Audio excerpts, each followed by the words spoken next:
ব্যক্তি থেকে পরিবার, সমাজ থেকে রাষ্ট্র, দেশ থেকে বিশ্ব সবকিছুর চালিকাই রাজনীতি। তাই রাজনীতির 10 দিক নিয়ে রাজকাহন নিবেদন করছে জি-পেজ ইস্পাত। সাথে আছি আমি তাসনুভা তন্নি। বাংলাদেশের অন্তর্বর্তী সরকারের সমালোচনা করে ক্ষমতাচ্যুত শেখ হাসিনা ভারতে বসে একের পর এক বিবৃতি দিচ্ছে।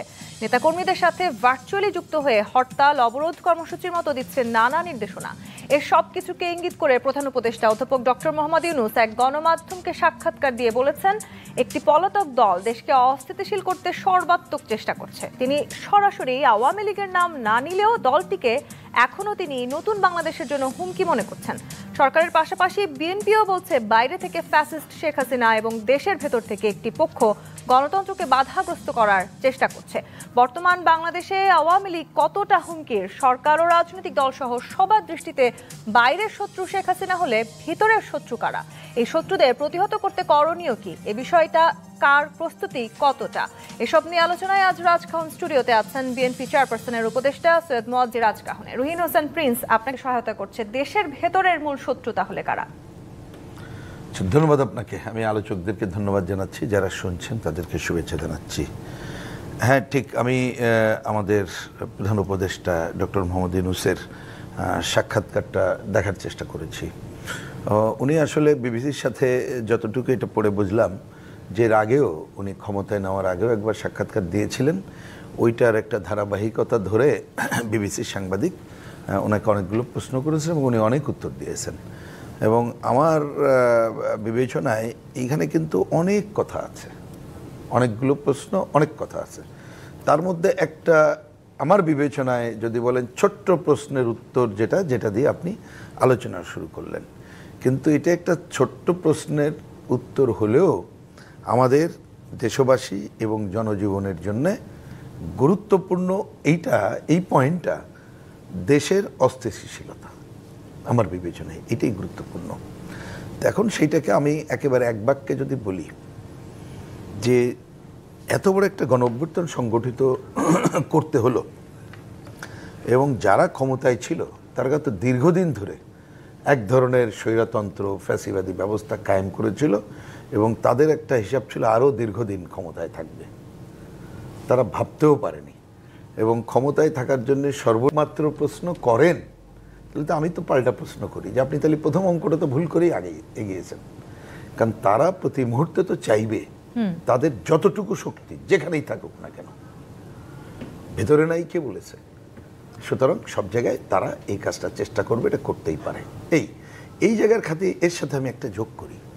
অনেক সময় আমার বিবেচনায় এগুলো ভুলটা কোথায় হয়, অনেক ক্ষেত্রে, মানে অনেকের ক্ষেত্রে বলছি, আমি সবার ক্ষেত্রে বলছি না, হয়তো মনে একটা দল, কিছু ব্যক্তি তারা কোথায় আছে, নানাভাবে এইটা ঘটাটাই আমার কাছে স্বাভাবিক ঘটনা। তো দেখার বিষয় হচ্ছে সরকার এক্ষেত্রে খালি কি শব্দচয়ন করেই বসে থাকবে নাকি দায়িত্ব পালন করছে। আমার বিবেচনায় এই যে অনেক ধরনের অস্থিতিশীলতা এখনও আছে, সরকার এখানে এখনও পর্যন্ত আমার বিবেচনায় দায়িত্বশীল আচরণ করতে ব্যর্থ হয়েছে।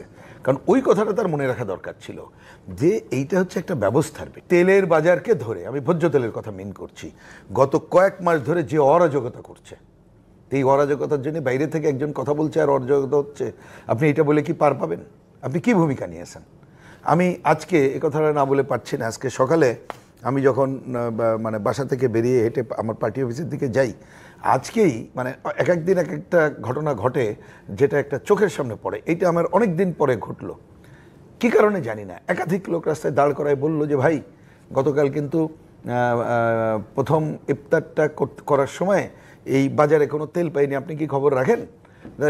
এত খারাপ অবস্থা, আপনারা তো কেউ বেশি কিছু বলছেন না। তো দীর্ঘদিন ধরে তো এটা চলছে। তাহলে এই যে অস্থিতিশীলতা, এটাও তো অস্থিতিশীলতা। কারণ একটা স্বৈরাচারের ফ্যাসিস্টিক চরিত্রের অস্থিতিশীলতা খালি ভোট তো না। উনি তো বলেছেন ভোট, দুর্নীতি, অন্যান্য, এই সাক্ষাৎকারে কিন্তু অনেক কথা আছে।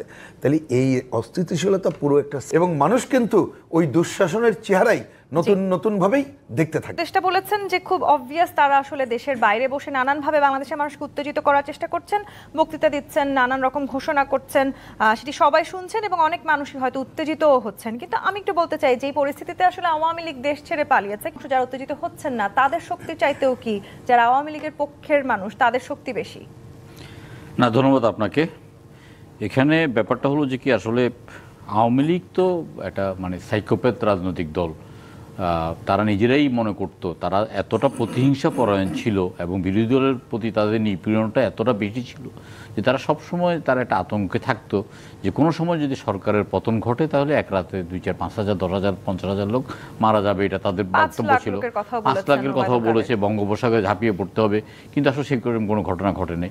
সেদিন বিকালবেলায় আমাদের নেতা তারেক রহমান বলেছেন যে পরাজিতরা যদি বিজেপিদের কাছে নিরাপদ বোধ না করে তাহলে তো আপনার সেখানে পরাজয় জয়ের আনন্দটা ম্লান হয়ে যাবে। আমরা মনে করেছি যে যারা পালিয়ে যাচ্ছে তারা পৃষ্ঠ প্রদর্শন করে পালিয়ে যাচ্ছে, পিঠে আঘাত করা কোনো আপনার কাপুরুষতার লক্ষণ। আমরা কাপুরুষ নই, আমরা তাদেরকে আঘাত করিনি। কিন্তু এখন তারা যারা আওয়ামী লীগে আছেন এবং যারা বোরকা পরে দুই একটা তাদের যে দাম্ভিকতা, তাদের যেই আপনার রাজনৈতিক অবস্থান, আমরা তখনই বলতাম টকশোতে সাহস করে এসে যে এটা একটা রাজনৈতিক দল নয়, এটা একটা আপনার একটা দুর্বৃত্তদের একটা দল এবং একটা দেউলিয়া একটা রাজনৈতিক দল। এই দলে কোনো রাজনৈতিক কর্মী নাই। এই দলের ডিসি এই দলের সভাপতি, এসপি এই দলের সেক্রেটারি, টিএনও এই দলের সভাপতি, ওসি এই দলের সেক্রেটারি। ওইরকম একটা রাজনৈতিক দলের পতন হয়েছে এবং এই রাজনৈতিক দলগুলো বাংলাদেশে খুব বেশি অস্থিতিশীল অবস্থায় কায়েম করতে পারবে সেটা আমরা মনে করি না। যদিও তাদের হাজার হাজার লক্ষ লক্ষ কোটি টাকা আছে, কিন্তু টাকা থাকলেও তারা যে পদ্ধতিতে পালিয়ে গেছে দেশের চেষ্টা করবে তা অস্থিতিশীল করার জন্য। কিন্তু বর্তমান যে ডক্টর ইউনূস সাহেবের সরকার, ডক্টর ইউনূস সাহেব আপনার বিশ্বব্যাপী সমর্থিত একটা লোক, আমাদের কাছে গ্রহণযোগ্য, সর্বজন গ্রহণযোগ্য, কিন্তু তিনি তার প্রশাসন এবং তার আপনার উপদেষ্টা মণ্ডলীকে তিনি সেভাবে কার্যকর ভূমিকা পালন করতে পারছেন না বলে আইনশৃঙ্খলার অবনতি, দুর্বৃত্তদের মাথা চড়া, দ্রব্যমূল্যের ঊর্ধ্বগতি। আমরা বলেছি যে আপনারা যে নতুন ব্যবস্থা, পরেও কি তারা আসলে কোনো ব্যবস্থা গ্রহণ করতে পারছেন? তারা কাদের উপর নির্ভর করে ব্যবস্থা করে? ভোজ্য তেলের কথা মিন করছি। গত কয়েক মাস ধরে যে অরাজকতা করছে, এই অরাজকতার জন্য বাইরে থেকে একজন কথা বলছে আর অরাজকতা হচ্ছে, আপনি এটা বলে কি পার পাবেন? আপনি কি ভূমিকা নিয়েছেন? আমি আজকে এ কথাটা না বলে পারছি না। আজকে সকালে আমি যখন মানে বাসা থেকে বেরিয়ে হেঁটে আমার পার্টি অফিসের দিকে যাই, আজকেই মানে এক একদিন এক একটা ঘটনা ঘটে যেটা একটা চোখের সামনে পড়ে। এইটা আমার অনেক দিন পরে ঘটলো, কী কারণে জানি না। একাধিক লোক রাস্তায় দাঁড় করায় বলল যে ভাই, গতকাল কিন্তু প্রথম ইফতারটা করার সময় এই বাজারে কোনো তেল পাইনি, আপনি কি খবর রাখেন? এত খারাপ অবস্থা, আপনারা তো কেউ বেশি কিছু বলছেন না। তো দীর্ঘদিন ধরে তো এটা চলছে। তাহলে এই যে অস্থিতিশীলতা, এটাও তো অস্থিতিশীলতা। কারণ একটা স্বৈরাচারের ফ্যাসিস্টিক চরিত্রের অস্থিতিশীলতা খালি ভোট তো না। উনি তো বলেছেন ভোট, দুর্নীতি, অন্যান্য, এই সাক্ষাৎকারে কিন্তু অনেক কথা আছে। তাহলে এই অস্থিতিশীলতা পুরো একটা, এবং মানুষ কিন্তু ওই দুঃশাসনের চেহারাই নতুন নতুন ভাবেই দেখতে থাকে। চেষ্টা বলেছেন যে খুব অবভিয়াস তারা আসলে দেশের বাইরে বসে নানানভাবে বাংলাদেশের মানুষকে উত্তেজিত করার চেষ্টা করছেন, বক্তৃতা দিচ্ছেন, নানান রকম ঘোষণা করছেন, সেটি সবাই শুনছেন এবং অনেক মানুষই হয়তো উত্তেজিতও হচ্ছেন। কিন্তু আমি একটু বলতে চাই যে এই পরিস্থিতিতে আসলে আওয়ামী লীগ দেশ ছেড়ে পালিয়েছে, যারা উত্তেজিত হচ্ছেন না তাদের শক্তি চাইতেও কি যারা আওয়ামী লীগের পক্ষের মানুষ তাদের শক্তি বেশি? না, ধন্যবাদ আপনাকে। এখানে ব্যাপারটা হলো যে কি, আসলে আওয়ামী লীগ তো একটা মানে সাইকোপ্যাথ রাজনৈতিক দল। তারা নিজেরাই মনে করতো তারা এতটা প্রতিহিংসা পরায়ণ ছিল এবং বিরোধী দলের প্রতি তাদের নিপীড়নটা এতটা বেশি ছিল যে তারা সবসময় তারা একটা আতঙ্কে থাকতো যে কোনো সময় যদি সরকারের পতন ঘটে তাহলে এক রাতে 2-4-5,000 10,000 50,000 লোক মারা যাবে, এটা তাদের বক্তব্য ছিল। 5 লাখের কথাও বলেছে, বঙ্গোপসাগরে ঝাঁপিয়ে পড়তে হবে, কিন্তু আসলে সেরকম কোনো ঘটনা ঘটে নাই। সেদিন বিকালবেলায় আমাদের নেতা তারেক রহমান বলেছেন যে পরাজিতরা যদি বিজেপিদের কাছে নিরাপদ বোধ না করে তাহলে তো আপনার সেখানে পরাজয় জয়ের আনন্দটা ম্লান হয়ে যাবে। আমরা মনে করেছি যে যারা পালিয়ে যাচ্ছে তারা পৃষ্ঠ প্রদর্শন করে পালিয়ে যাচ্ছে, পিঠে আঘাত করা কোনো আপনার কাপুরুষতার লক্ষণ। আমরা কাপুরুষ নই, আমরা তাদেরকে আঘাত করিনি।